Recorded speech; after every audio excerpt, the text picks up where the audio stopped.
She looks straight ahead, not at me. Tall and gentle,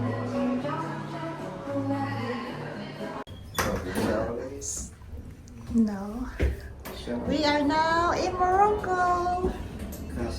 Casablanca. Welcome to Casablanca and the room tour right here. We're staying in Casablanca Marriott Hotel.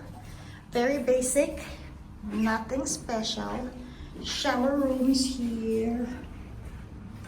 Right. Oh, it's a toilet. And a shower.